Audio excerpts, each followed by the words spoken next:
Good morning, everyone. My name is Candace Jenkins. I'll be the support moderator on this end.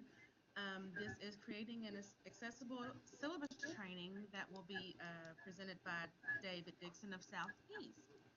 Um, Again, this training is being recorded and it will be sent out probably early next week from Eventbrite, so it may end up in your clutter. But for now, I will let David take it away. Good morning, everyone. As Candace stated, this training webinar, I hope that we can be kind of interactive with this and have some conversation going throughout, but it's on accessible syllabi, and we'll go ahead and get started. Sometimes I tend to talk fast, so if I start talking too fast, someone just tell me to slow down. But I always like to get a feel for who's in my audience, so I have a poll question here, and let's go ahead and answer the poll. Who's in the audience? 1 full-time faculty, 2 staff, 3 administrators, and 4 adjunct faculty.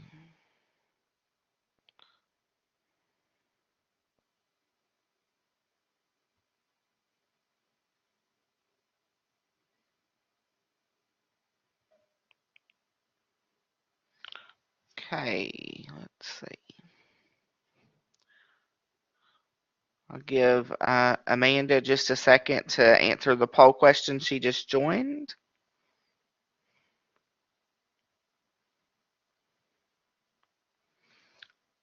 Okay.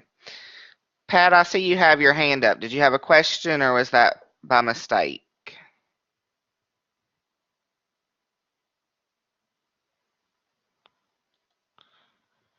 Okay, so it looks like that we have 4 full-time faculty, 1 staff, and 2 adjuncts with us. Okay, got someone else joining us, so I'm going to go ahead and move on as they're coming in. So today's objectives for this session is to tell our story of a small project with big gains, apply 8 steps to create a fully accessible syllabus, learn and use automatic tools to check syllabus accessibility and correct common errors, and gain access to training resources, tutorials to create a fully accessible syllabus. And not only can the things that we're going to talk about today be applied to a syllabus, but it can also be applied to many other types of documents you may create for your classes using Microsoft Word, even over into PowerPoint.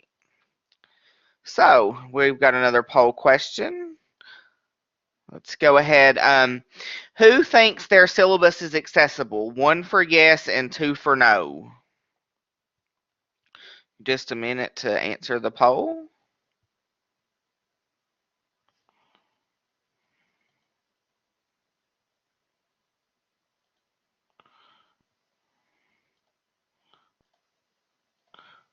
Okay, there we go.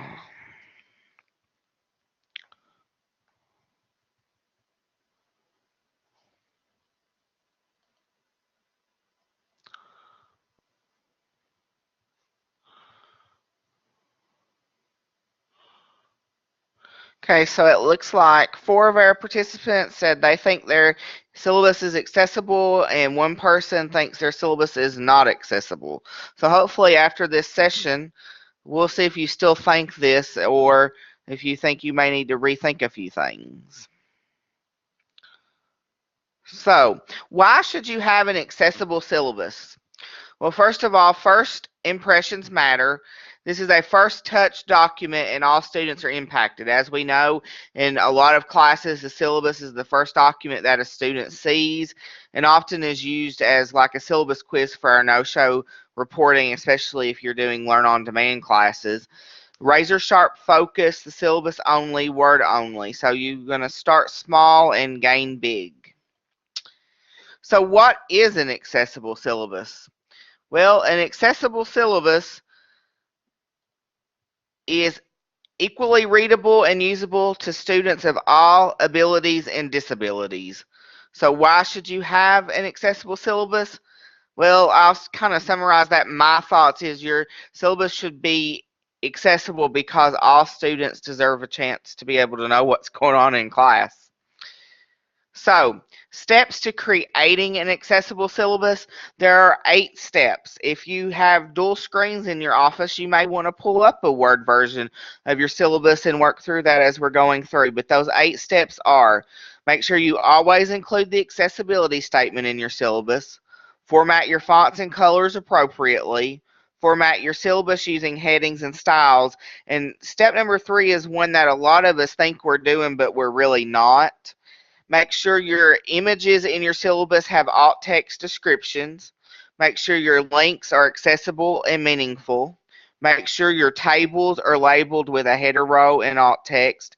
And audit your syllabus with built-in tools. And then optional, you can save your syllabus as an accessible PDF. So, I'll give you just a second. Just think to yourself, evaluate your own syllabus. Do you have all of those things I mentioned in those 8 steps? If you are, then you're winning. If you're working on this, you're getting there. And then if you don't know, help. That's what this is for. So just think to yourselves for just a second.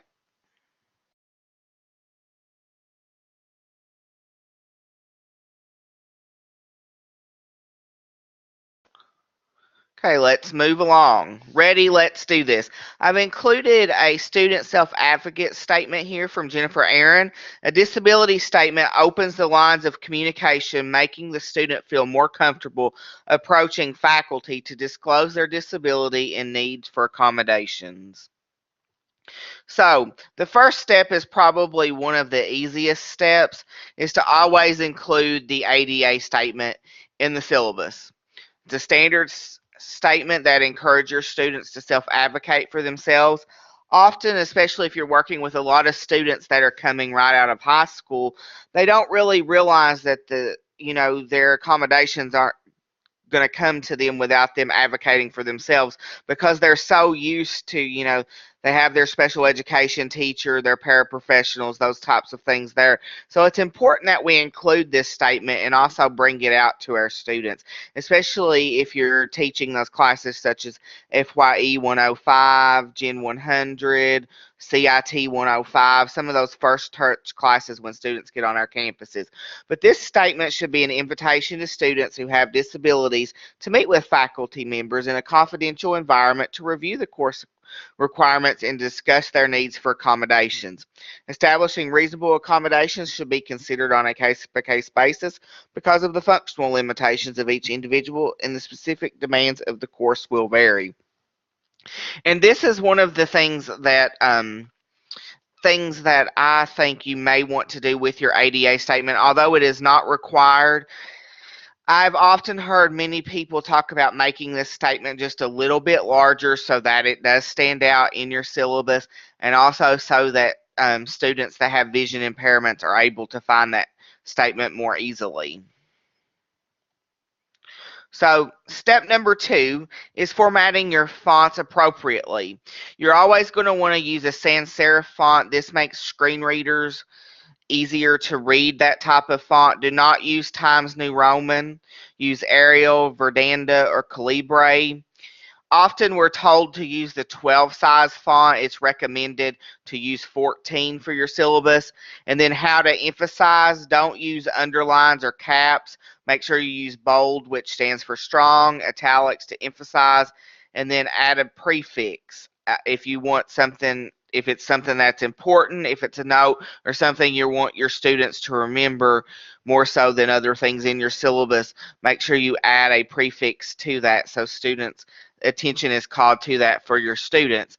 And again, I can't emphasize enough that you use like bold and italics instead of underlines and caps, because sometimes screen readers do not read that, or a lot of times some screen readers, if you use caps, will actually read it letter by letter, which is not benefiting the students. And again, the font type of sans serif, because screen readers do not pick up on Times New Roman and those curly Q fonts very well. So moving along, using colors appropriately. Make sure you have a clear contrast. It's very important for most things to use a white background with black text. And there you can see an example of using black versus gray. Use no more than 3 colors in a document. Use more than color to emphasize or assess. You can kind of see the examples there that it gives.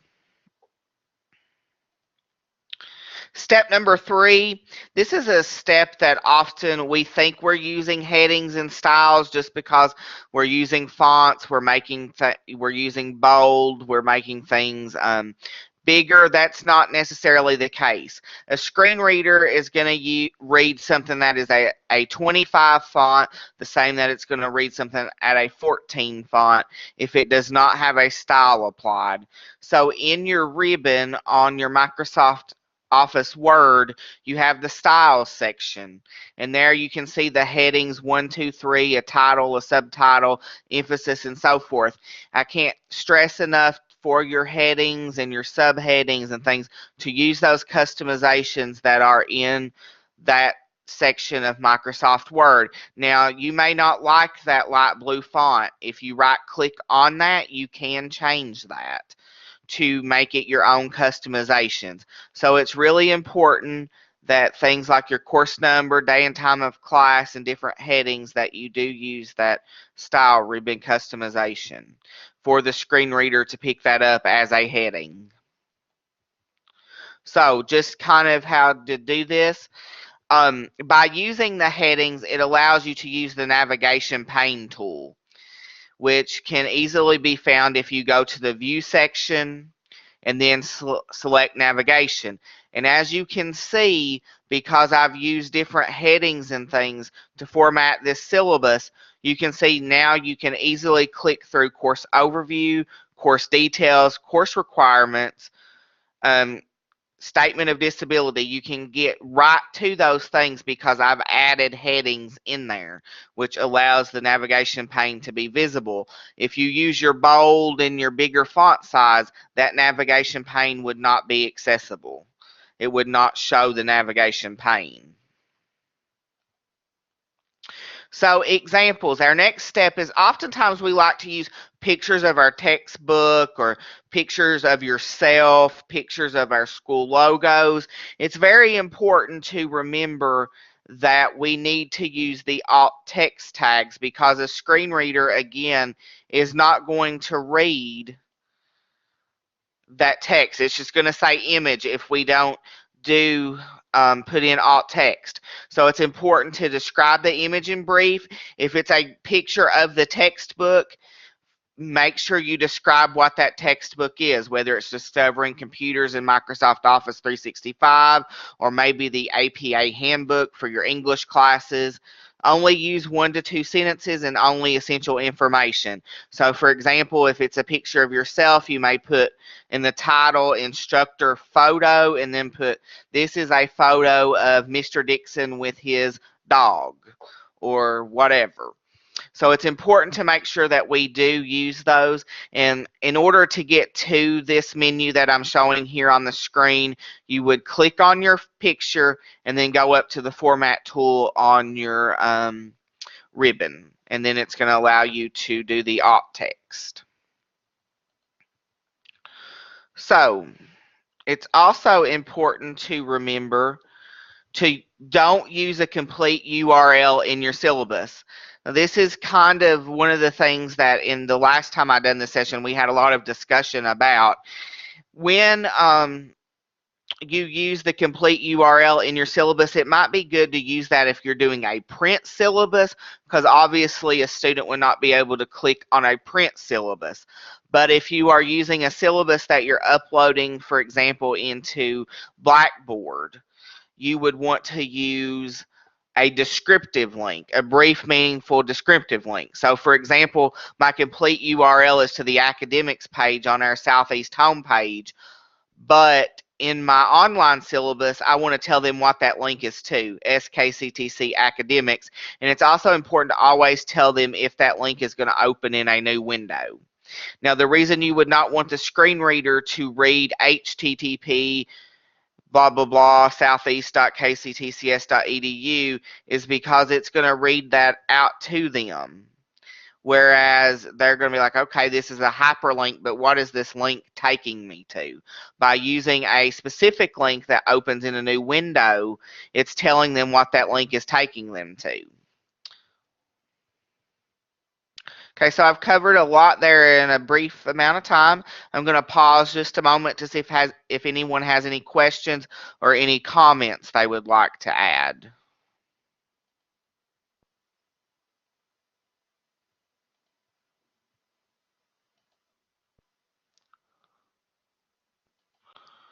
You can also utilize the chat feature if you don't have a microphone.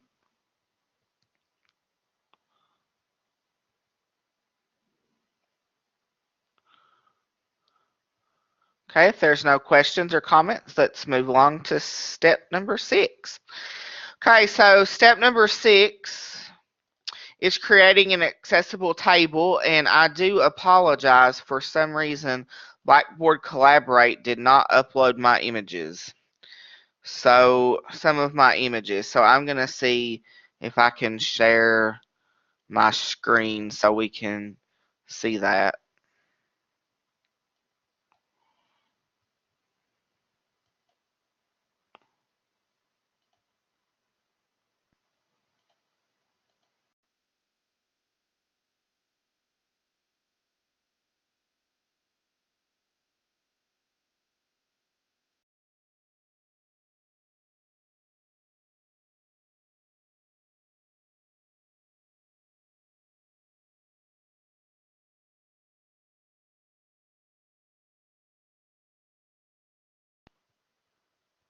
Hello, everybody. Can you hear me again? Yes, we can hear you, David. Yes. Okay, great. So I'm going to hopefully share my screen so you all can see what I'm talking about. Um,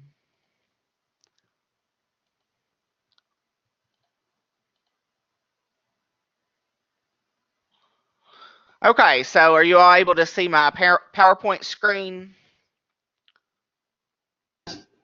Okay, so creating accessible tables.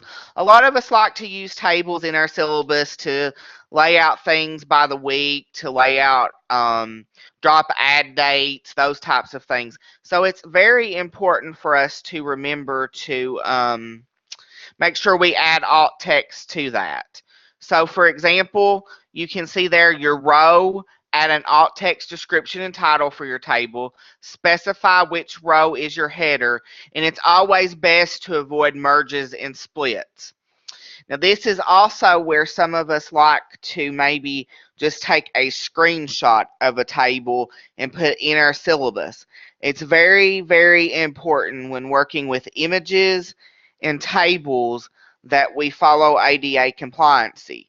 So, for example, if you've created a graphic and placed it into, this is any Word document, PowerPoint, not just your syllabus, that you spell out exactly what that is so a screen reader will read it, or sometimes it may be best to place an alternate version under that. So if you have a table, you might want to place just the words in the bottom of that table to be a little bit more descriptive about what that table is.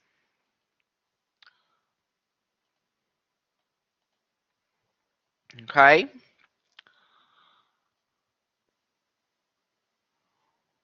So again, it's very, very important that we make sure that we're doing all that we can to make sure our documents and things are accessible for our students. So this was something new I learned. I didn't really realize that Microsoft Word had this option, but you can actually audit Word documents or your syllabus with a built-in tool. In order to do this, you've got the navigation pane tool that I showed you, view, and then you go to navigation pane. That allows a student to be able to move through your syllabus really quickly, and it also shows that you've added your headers and things where you want them. Then you also have the accessibility checker tool, which is built into Word, which you can do this by clicking on File, Info, check for issues, and check accessibility, and it's going to show you. And then always manually check your font size and type. So make sure you use sans serif font, and size 14 is what is recommended. So again, it's not showing me my images. This is odd. Do many of you all teach with Blackboard Collaborate?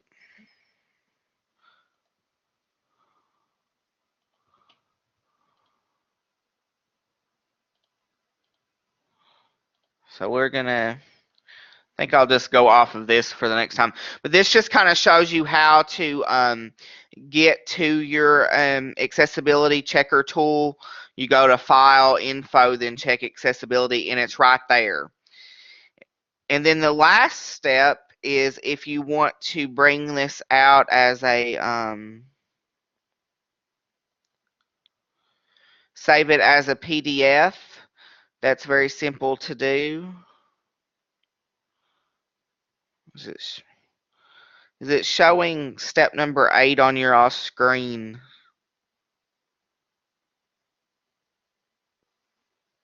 I see 6. Steps. Okay, let me try this again.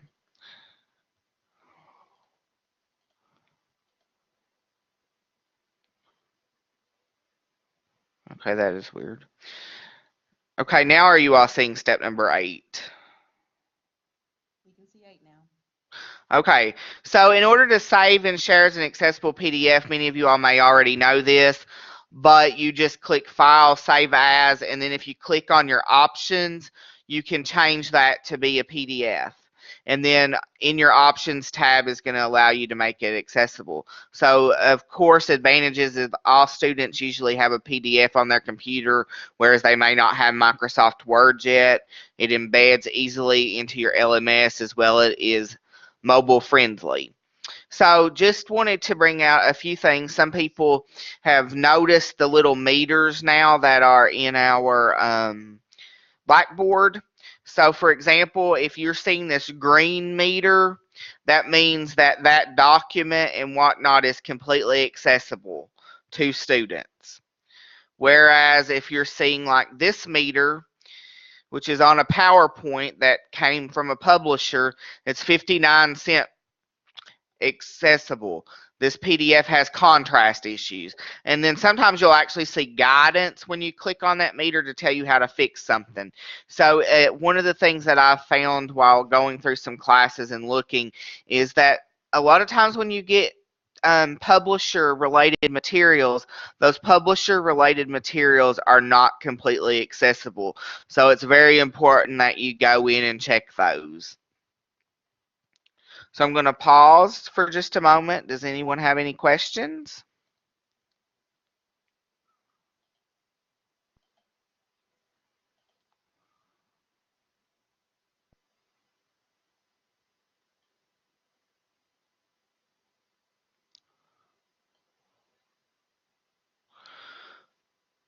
Okay, so let's recap.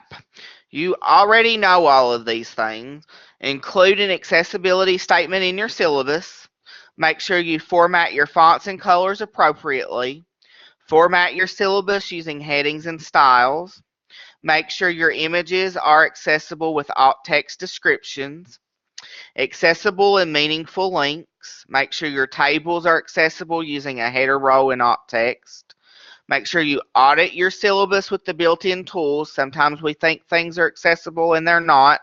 For example, I would have never thought that a publisher-made PowerPoint would have contrast issues that may impact our vision impaired students. Or, another thing that I mentioned here when it comes to like contrast and graphics and images is sometimes we put little flashing things in our courses. Make sure you don't do that either. So, and then always save and share as an accessible PDF. My advice is make sure you always within your classes maybe have multiple versions of your syllabus available, a PDF and a Word document. And I will share that if you are using SoftChalk to do your syllabus, much of these same things apply to your formatting in SoftChalk to make that SoftChalk document accessible. So now we're going to I'm going to open it up for any questions or comments if anybody wants to share anything, and then I'll open up the next poll.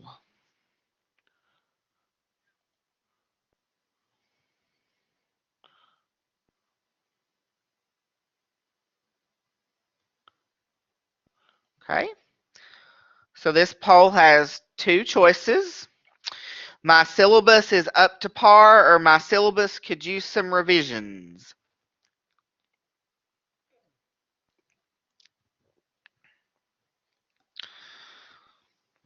Well, it looks like that 6 people, their syllabus could use some revisions, and one person's is up to par. When I first kind of went through a type of training with this, I always thought that most things were up to par until I went through, and I've got a more in-depth ADA presentation that I may do later on. But it's very, very important in my mind to make sure the syllabus of all documents is up to par for ADA. And I'll just plug this again because I was working yesterday with Mindy Walters and Dr. Ella Strong over at Hazard. We were getting a presentation together, and we were looking through Blackboard at some of the things that Ally was tagging as being non-ADA compliant. And I had always heard that a lot of publisher resources were not ADA compliant. But I see that more and more as I'm going through classes where I've got PowerPoints and textbooks and those types of things. So, it's very important to make sure you're looking at those things. I see that Elizabeth noted that Big Sandy has a prescribed syllabus template. Um, that's awesome. Hopefully, they've made sure that it's ADA compliant. If not, then I challenge you to be an advocate to get that up to par for ADA compliancy. A lot of times, again, like I said, we think making things bold and bigger necessarily makes it good and fantastic when that is not always the case. So these are just some useful resources on the screen. I've used meaningful links. It's my understanding this PowerPoint, if you would like this. So Elizabeth says she's tried checking it. So that, it's definitely worth looking into, and as we're trying to get things more ADA compliant. Another way, Elizabeth, is if look in your Blackboard course and see what Ally says about it, and then that may even make a case even stronger. If you'd like this PowerPoint, you can always email me. Like Candace said, the presentation recording will be going out, but I am putting my email address in the chat box. That way, if you'd like a copy of this PDF PowerPoint, you can send me an email. If you have any questions, you can send me an email, and I'll try my best to answer. If I don't know an answer, I'll find somebody who does. But before we sign off, does anybody have any questions or any comments? I always like to try to be interactive.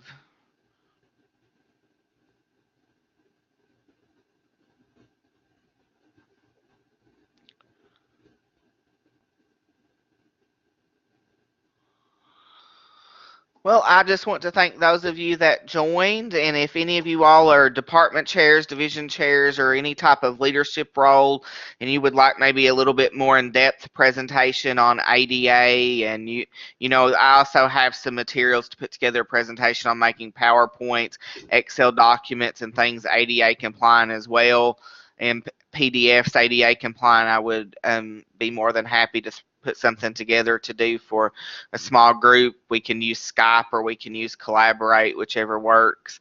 Or I also have a free Zoom account. We could use Zoom. So with nothing else, if there's no other questions or comments, I'm going to say have a great rest of your Friday and an even better weekend. And thanks for joining us. Thank you. Candace, do you?